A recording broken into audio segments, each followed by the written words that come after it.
Сәлеметсіздер ме оқушылар? Бүгінгі сабағымыз 10 сынып геометрия пәні номер 4 сабақ. Сабақтың тақырыбы кеңістіктегі екі түзудің өзара орналасуы. Сіздерге қойылған мақсат кеңістіктегі екі түзудің өзара орналасу ұғымын түсіну, қиылысқан параллель және айқас түзулерін ажырату.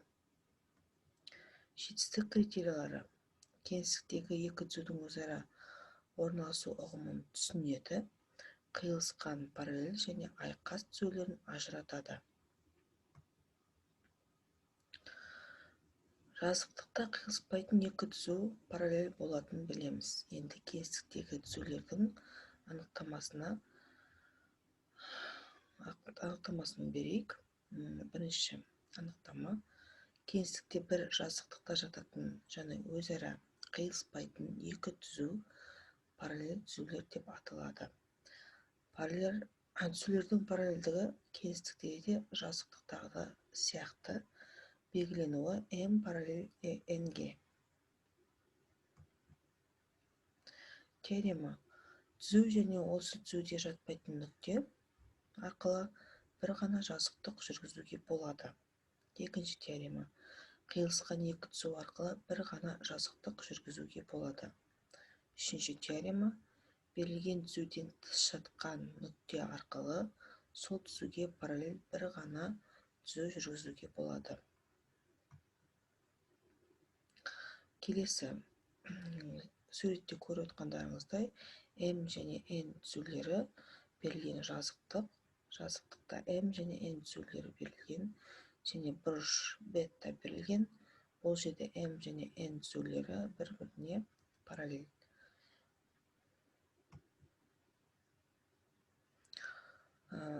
Енді бірінші есеп: a, b, c, d және a1, b1, c1, d1 кубы берілген. Параллельдік таңбасын пайдаланып, кубтың параллель қырларын жұптарын жазу керексіздер. Параллель дегеніміз ол жаңа бір-біріне қарама-қарсы орналасқан түзулерді айтамыз. Төменде көріп тұрған суретті дәптерлеріңізге сызып алыңыздар және де қандай түзулер бір-біріне параллель, қандай қырлары бір-бірлеріне параллель, соларды жұп ретінде жазып шығасыздар. Дәптерлеріңізге сызып алыңыздар және де есепті шығарайық.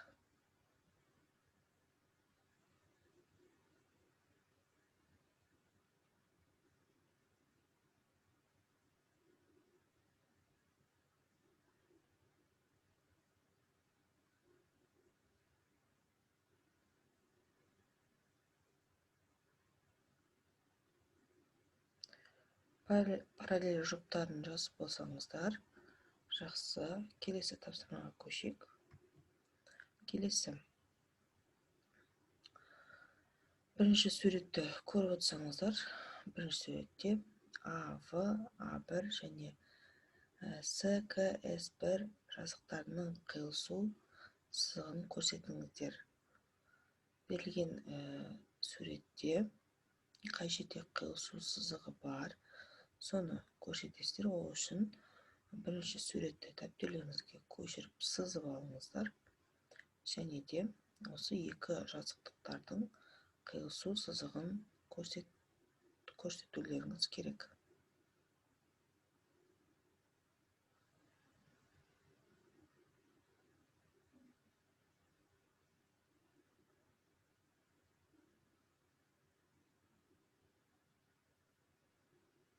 Дәптерлерімізге шығарайық. Суретті дұрыстап сызып алыңыздар.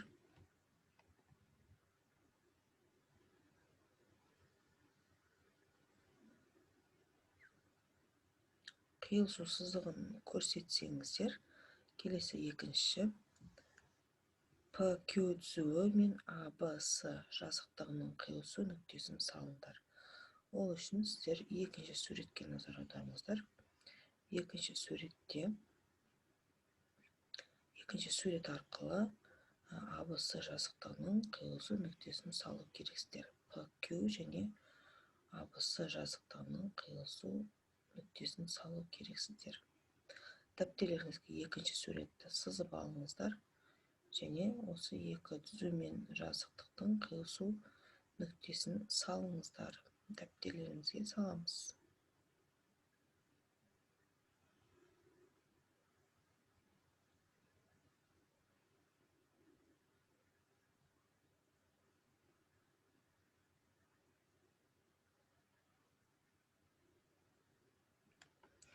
Жақсы, келесі. Анықтама. Кеңістікте бір жазықтықта жатпайтын екі түзу айқас түзулер деп аталады. Сондай-ақ екі кесінді айқас түзулерде жатса, оларды айқас кесінділер деп те атайды.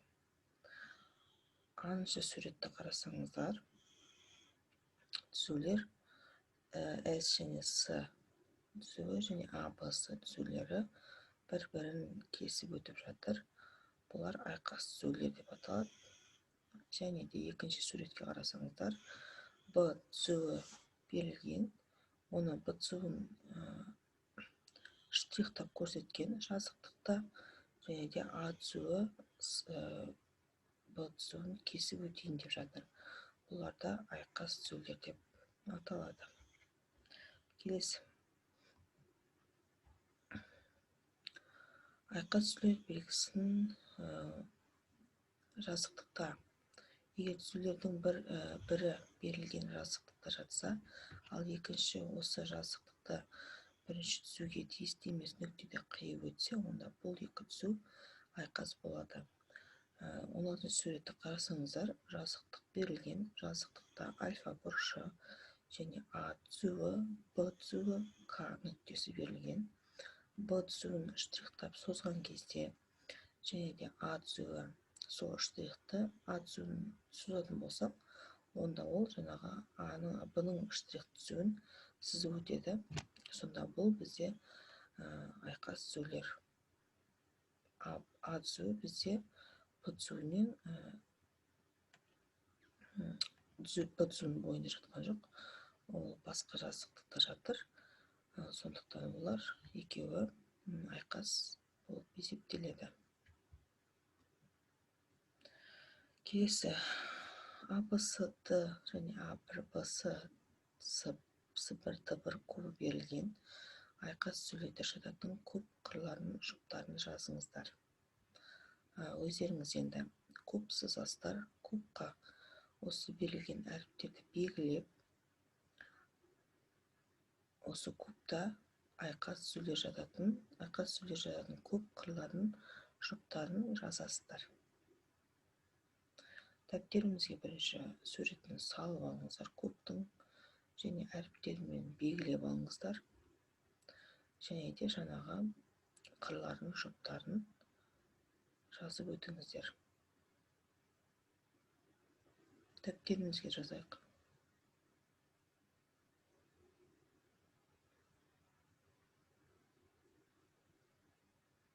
Келесі.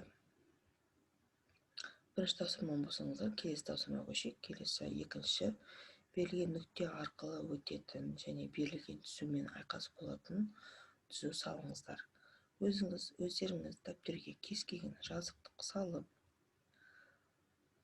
берілген нүкте арқылы дейді, бір нүкте салып, сол нүктеде өтетін және берілген түзуге айқас болатын түзу саласыздар.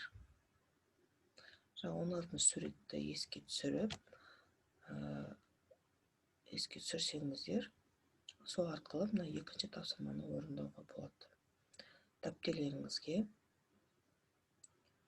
жазықтық сызып, оған бір түзудің бойында жатқан нүкте және бір түзудің бойында жатпаған нүктені салып, оларды салып көрсетесіздер. Дәптерлеріңізге салыңыздар.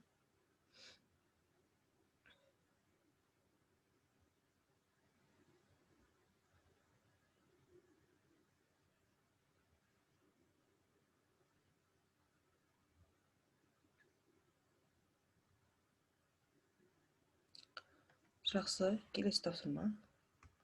Келесі тапсырма ол оқулықпен жұмыс. Оқулықта ашып, оқулықта номер 5-9 есеп. Есептің шарты бойынша сіздер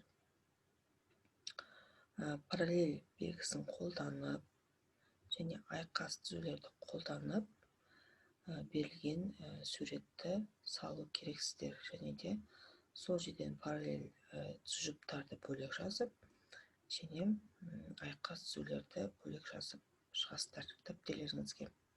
Дәптерімізге жазайық.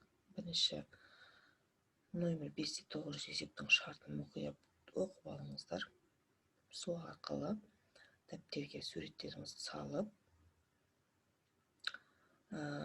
қандай нені тап деп тұр, қандай тапсырмада нені істеу керек екенін түсініп оқуларыңыз керек. Содан кейін тапсырманы дәптерге орындауларыңыз керек.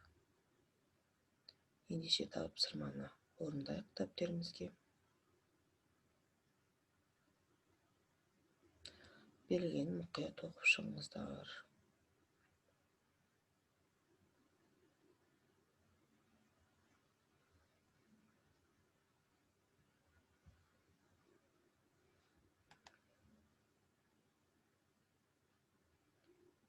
Жақсы, тапсырманы орындап болсаңыздар, бүгінгі тақырыбымыз сіздерге түсінікті болса, жақсы, сау болыңыздар.